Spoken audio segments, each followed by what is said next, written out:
مرحلہ آپ کے حوالے کر دیا جاتا ہے اس لحاظ سے آپ تھوڑا بڑا قابل رحم ضرور ہیں، لیکن بہرحال جو ہمارے پارلیمانی روایات ہیں یا ہمارا پروسیجر ہے، تو کوئی بھی ممبرشپ پوائنٹ آف آرڈر پہ کھڑا ہوتا ہے تو فوری طور پر مزید کارروائی جو ہے وہ روک دی جاتی ہے اور پوائنٹ آف آرڈر پر اس کو جو بھی بات کہنی ہوتی ہے اس کے اجازت دی جاتی ہے۔ لیکن تعجب کی بات ہے کہ یہاں بات پروسیجر کی جا رہی ہے، قانون کے پاس ہو رہا ہے تو یہ ہو رہا ہے۔ ہم نے تو اس ایوان میں وہ قانون سازی بھی دیکھی ہے کہ آن فان میں قانون آیا اور پاس ہو گیا، نہ اس پر ڈیبیٹ ہوئی، نہ اس کا کوئی پروسیجر ہے۔ یہ کبھی کبھی آپ کو کس طریقے سے پروسیجر سامنے آ جاتا ہے جب صرف آپ کے مفاد میں ہو، اور اگر اپوزیشن اس پر بات کرتی ہے تو پھر آپ اس میں جھجک محسوس کرتے ہیں۔ کھلے دل کے ساتھ آپ اپوزیشن کو سنیں، اور 1 سال سے زیادہ عرصہ ہو گیا ہے کہ ابھی تک آپ اس ایوان میں اضطراب، اس ایوان کی ہنگامہ آرائی کو ختم نہیں کر سکے ہیں، اور اس وقت تک اپوزیشن اور حکومت کے بیچ میں اس حد تک بھی کوئی رواداری کے لیے تیار نہیں ہے کہ آپ ہماری بات سن سکیں، ہم اپنی گفتگو پوری کر سکیں اور ہمارا نقطۂ نظر آپ سن سکیں۔ میرے خیال میں اس صورتحال میں تو یہی ہوگا کہ ہر بات ہنگامہ آرائی کے نظر ہو جائے گی، ہر سیشن آپ کا ہنگامہ آرائی کے نظر ہوگا، اور میرے خیال میں یہ حکومت چاہے نہ چاہے لیکن اسپیکر کی ذمہ داری ہوتی ہے کہ وہ ایوان کو مطمئن رکھے اور اس کو اس قابل رکھے کہ وہ کسی اہم مسئلے پر ڈیبیٹ کر سکے اور ایک نقطۂ نظر تک پہنچ سکے۔ جناب اسپیکر، مسئلہ صرف اس ایوان میں نہیں ہے،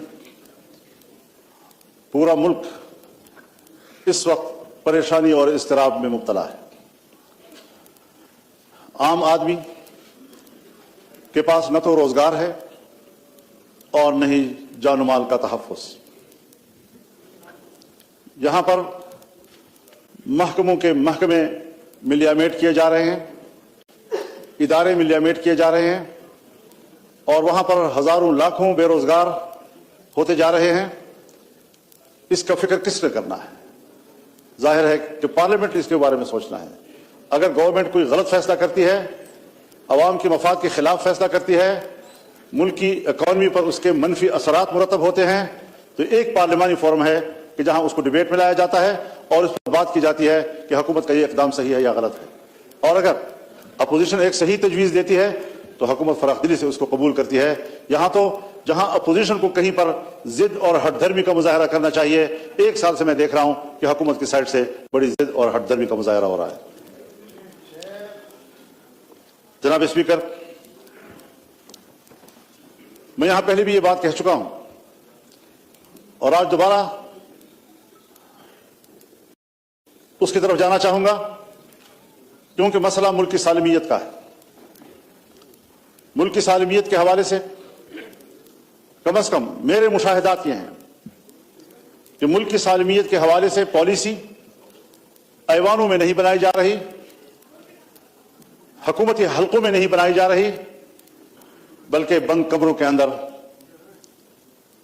ماورائے حکومت، ماورائے سیاست، ماورائے پارلیمان پالیسیاں بنائی جا رہی ہیں، اور ہمیں ایک لمحے کے لیے بھی اس کی اجازت نہیں ہے کہ ہم ریاست کی بقا، اس کی سالمیت کے حوالے سے یا کوئی بات کر سکیں یا کوئی تجویز دے سکیں۔ خیبر پختونخوا اور بلوچستان کی صورتحال اب کسی سے پوشیدہ نہیں رہی ہے۔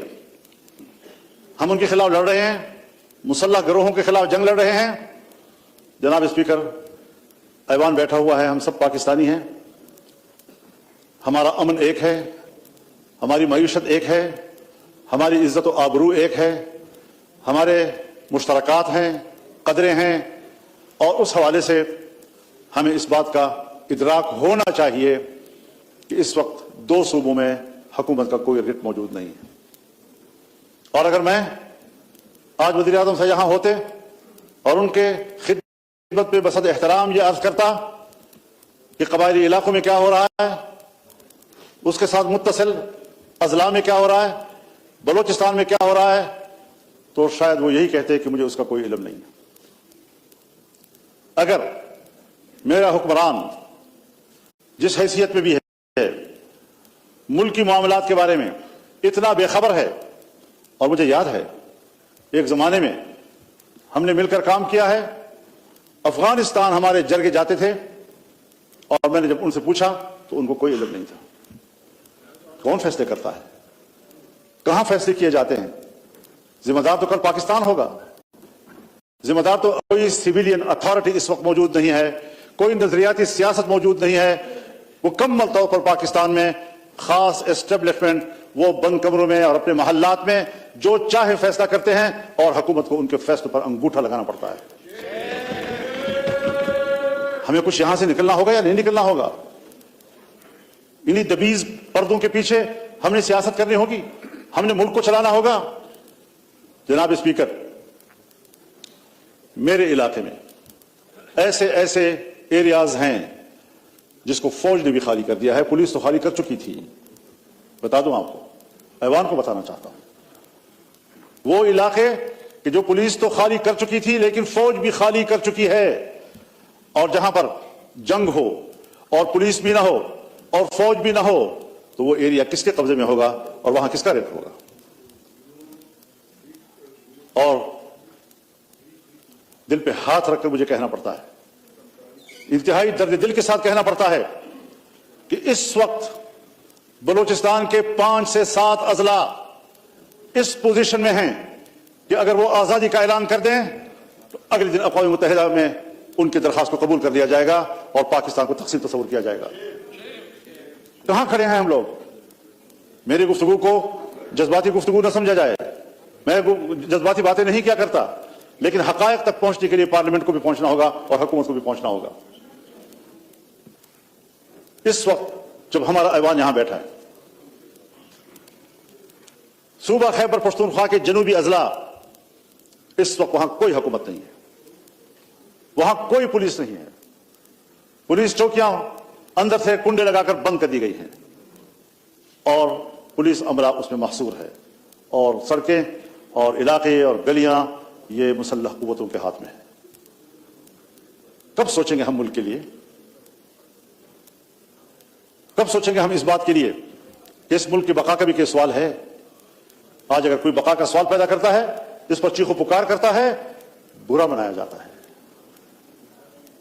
اللہ رب العزت بھی چیخ چیخ کر بولنے کو پسند نہیں کرتا, لیکن مظلوم کی چیخ و پکار کو اللہ بھی سننے کے لیے تیار ہے. لا يحب اللہ الجہر بالسوء من القول الا من ظلم. کوئی شخص بھی اونچی آواز اور چیختے آواز کے ساتھ بات کرے اللہ کو پسند نہیں ہے, سوائے اس آدمی کے جس پر ظلم ہو رہا ہے, جس کے ساتھ زیادتی ہو رہی ہے, جو مضطرب ہے, جو پریشان ہے. اور یہاں قانون سازیاں کی جا رہی ہیں. پہلے ریاست کو تو مضبوط کرو, پہلے اپنے ریٹ کو تو مضبوط کرو. قانون آتا ہے, پاس ہوتی ہی پورے ملک میں نافذ العمل ہوگا. پورا ملک آپ کے ہاتھ میں ہوگا تو نافذ العمل ہوگا. آپ قانون بنا رہے ہیں, کس کے لیے بنا رہے ہیں؟ صوبوں میں اسمبلیاں ہیں, لیکن صوبوں کی اسمبلیاں بھی عوام کی نمائندہ نہیں ہیں. اور جب بغاوتیں پیدا ہوتی ہیں, جب عوام باہر نکلتے ہیں, تو کوئی منتخب نمائندہ جو آج منتخب کہلاتا ہے وہ پبلک کا سامنا کرنے کی پوزیشن میں نہیں ہے. پانچویں پوزیشن کیوں نہ ہو, وہ عوام کا سامنا کرنے کی پوزیشن میں نہیں ہے. آپ کا ممبر پارلیمنٹ عوام کا سامنا کرنے کی پوزیشن میں نہیں ہے. آپ کا منسٹر عوام کا سامنا کرنے کی پوزیشن میں نہیں ہے, کیونکہ عوام اس کو اپنا نمائندہ نہیں سمجھ رہا. جنگ ہے نظریات کی اور اتھارٹی کی. سیاست میں جنگ نظریات کے ساتھ ہوتی ہے. تھیوری